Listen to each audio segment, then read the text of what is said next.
Hello, my friends. Tonight I'm going to try to answer a question offered to me by, well, a wonderful human being that I know. She asked, what is your opinion about anxiety?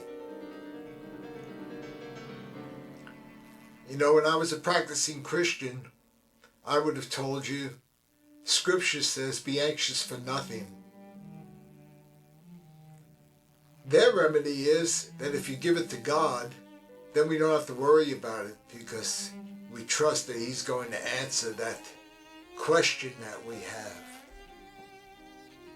And whatever the answer is, we're going to be okay with it because we trust God.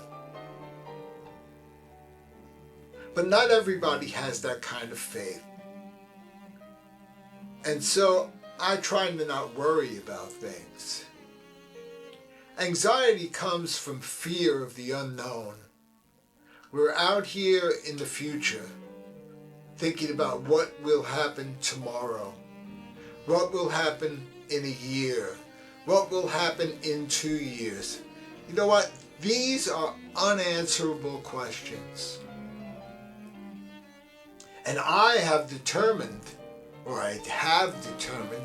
long time ago to stop trying to answer unanswerable questions. Because usually what happens, we start answering them with myth and fairy tale. We don't have an answer, so someone gives us an answer that's just their guess, or they read it in a book, or some preacher told them, and they latch on to that because they want an answer. But even then, because in their heart of hearts they know that this is just someone else's opinion, and this is truly not answerable, we start to worry. And worry and anxiety hang out together.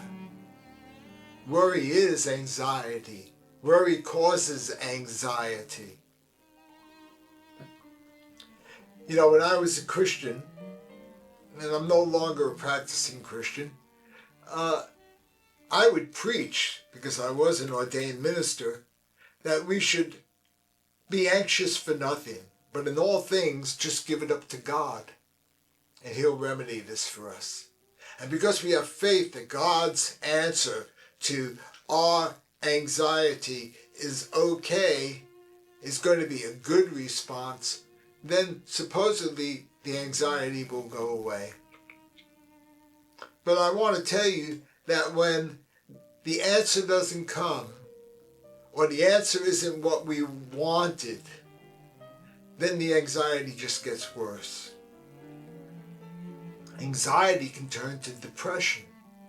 As we continue to worry and worry and worry, and the stress starts burning us out, and now we're depressed, and we start losing interest in things, and we get fatigued, and all of the signs of depression.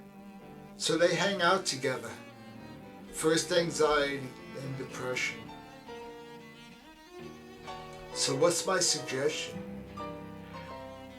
It's going to sound a little woo-woo, a little new age, but the truth of the matter is, we need to stay right here. Because right here we have the answers. Gabriel is sitting in the studio right now. Gabriel's feeling pretty good. Gabriel had a good meal.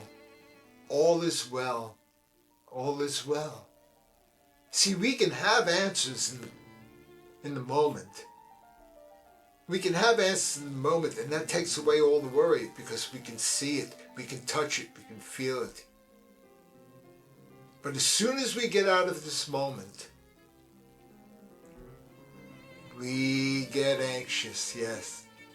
And as soon as we start thinking about what already happened, then we get angry and we get depressed.